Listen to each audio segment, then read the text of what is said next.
Well, hey folks, how y'all doing? Welcome back. And oh man, you're saying, what the heck is that, Tom?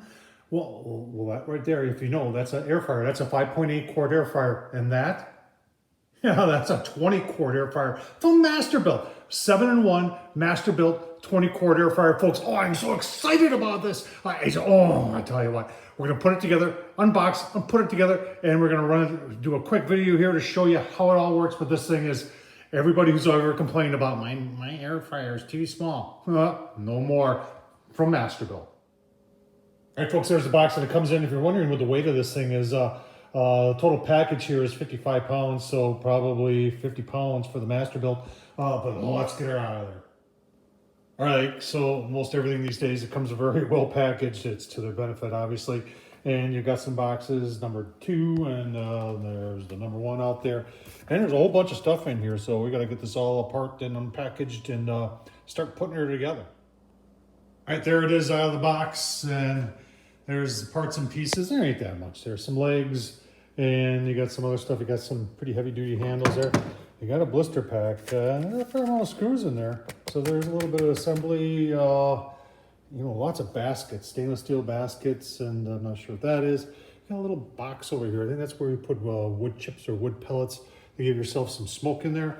And then there's 2 heating elements. I already snuck and took a look inside. So you've got, like you do on most air fryers, you got a heating element up there, but you got another heating element down there. So that's pretty cool too. I tell you what, this is pretty cool. All right, obviously owner's manual, outdoor use only. So folks, I can't emphasize that enough. In fact, they're even giving you safety advice here, 10 feet clearance, all 360. So that would tell me this thing gets pretty hot. And obviously be careful with grease. I think that's a grease clean out right there, which is that sucker right there. So let's start putting her together. All right, legs are the first thing going. I got it sitting on the empty box, and they've kind of got this set up so you can't put them in the wrong space. So they've got little index pins that stick out of the cooker. You see one of them right there. I'm pointing to it. And when you're putting them in there, this leg only goes here. You can't put it over there because it won't fit. So it's just a matter of lining up which ones fit where, and then you know it's correct. And obviously there's 3 screws that go in. You can see the holes. 3 screws that go in there, and this is you don't have to put any. It's just the screws and a washer that go in there. What else was I trying to think of there? There's actually no nut that goes on there. It's all pre-lined up in there, and it's all threaded for you. That's what I was looking to say. So let's get these installed. All right, so the majority of, and in fact, I think almost all the assembly is with it upside down here, just getting the legs in. And then there's those pieces right there, which are tracks for the grease tray. And like I said, the legs, there was 12 screws, 5 minutes. And then for these side pieces, you just gotta remember the one with the hole goes toward the Masterbuilt, toward the symbol. And then these just fit. These fit in here. They give you a little threaded screw to put in that hole in there, and it holds it in place while you put all those in. So it's not much here to see here, folks. Let me, when we put the tracks on, I'll show you that. All right, you gotta remember this is upside down. You're wondering what this other, so this is the 4th leg, I guess. And it goes out a little bit further, gives a little stability because this is the side where the hinge is. And you also have a thing there you can wind up your cord on it. So right now I get about 15 minutes into this. What's really making it easier is having a cordless screwdriver, and one that's got a longer Phillips on her has made it very easy to get in and out and tighten things up.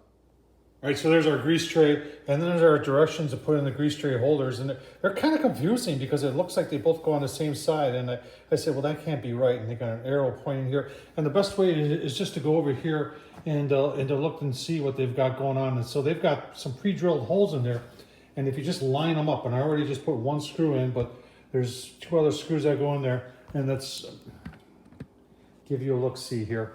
So you can see I've got this self-tapper in there, and they've got a notch right there.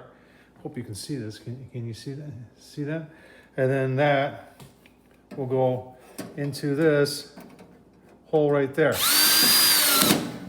Just like that. And then I've got 2 more to go in on both sides, and the grease tray will be done. All right, so that's what it looks like. Obviously, it's still upside down, but that's the grease tray in there, and those obviously those holes are for the grease. And you know, if you're wondering, fasteners, don't lose any because they give you just enough. In fact, I have 4 bolts left, and they are for the handles. So let's get it flipped around and get the handles on. All right, here it is all assembled. Obviously, this is not something you use in the house. That's why it's for outdoor use only. But look at the comparison. That's a 5.8 quart air fryer there. 20 quart. 5.8, 20 quart. Big difference. I'm really excited about this, folks. The assembly went super simple. I know I didn't get overly detailed because I want to do a quick little burn in to get any, and then I want to show you all the features and show you how this thing actually works. So let's keep on going here. All right, folks, let's try it out. We're actually in the garage here in the land of grills, and got her going here set at 400. You can just barely hear the fan running. It was a little louder when it started up, but then once it warmed up, the fan, I can't hear hardly anything from it anymore. There's heat coming from it. I can touch it. It's not hot, but it's only been on for a couple minutes. I'm gonna run this for maybe 30 minutes, and if there's any oils in there, it'll cook it out. I tell you what, it's got some functions on there for air fry. It's got a convection. It's got roast, broil, even dehydrate and bake. But the instructions are a little vague as to how all that works. So maybe they have something online, and that's the foreign instructions. But there's really nothing else that shows. You know, it shows you how, you know, plug it in and select what you want to use. It says wait 10 minutes, allow the unit to preheat. Okay, I get that because it is a bigger unit. And then it has some symptoms, some wood chips to use, and talks about the presets: roast, bake, convection, and those are the presets. And it says what the temperature is. So the dehydrate preset's 140. So when you hit dehydrate, it'll go to the 140 set. So tell you what, let's take a look. Let this run. I'm gonna let this run for a while. Let's take a look at the stuff that it comes with. And then, I just feel like cooking some chicken wings. Let's see how they turn out in there. All right, so this part right here, this is actually a grease your drip tray, and that goes in the bottom. I'm gonna line this in, the aluminum foil. Then you've got this basket that goes up like that, and you actually got a turkey stand or a chicken stand, beer can type thing that goes in a couple slots, right like that, and that's pretty handy. You've got that's for pulling that out. And then you've got a series of baskets here that you can stack stuff in, and then the baskets themselves have handles on it, and the whole unit can be picked up kind of like that. I'm doing this one-handed.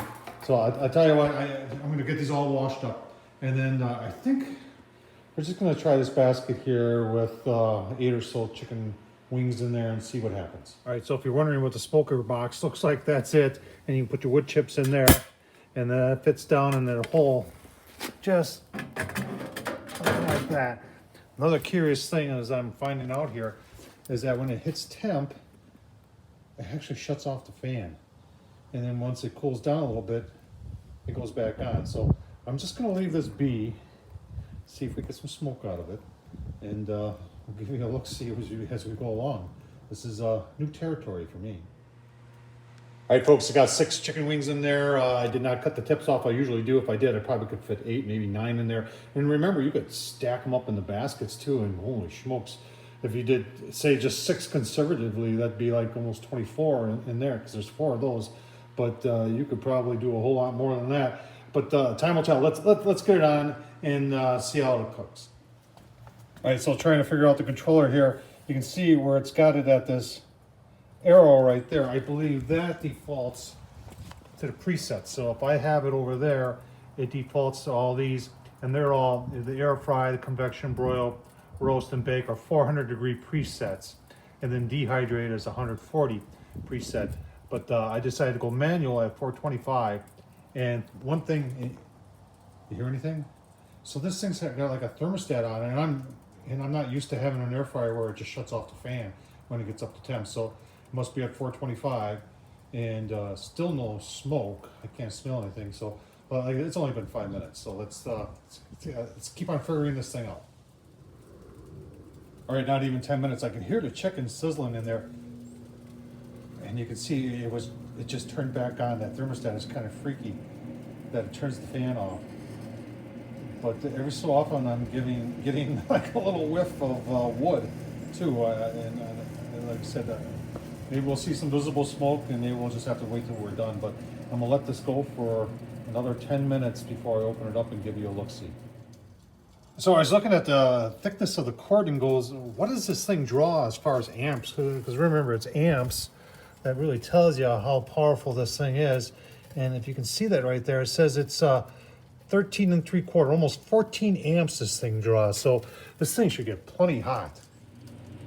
All right, so our cook time is right now right around 20 minutes. We're gonna take a look. See, we did do about a 35-minute burn-in before that to burn off everything. Every so often I can still smell a little bit of smoke, but let's take a look here. Oh yeah, look at that, browning up real nice, real nice. And you can see that bottom element was on. I was curious about that. So we're gonna close that back down, let it go, and I tell you what, I'm liking what I'm seeing here. I'll tell you what, we'll give you a look-see once they're cooked up. All right, folks, chicken is definitely done 40 minutes, and I've taken a little taste test. It's not bad. It's not bad at all. Golden brown, turned out really nice. This thing is, like I said, there's a lot more testing to do with this. Remember I said that I could smell some smoke? Well, there's the wood chips I put in the wood, so they were burning and giving a little bit of smoke. Now, did they give enough to make a difference? I couldn't taste any of it. So I'm the jury's still out on that one, but chicken turned out great. Folks, I hope you enjoy this. Keep on watching. You're going to see a whole lot more on this. Tom Horseman on YouTube. Thumbs up. Leave a comment. And as always, I can't say it enough. Thanks for watching.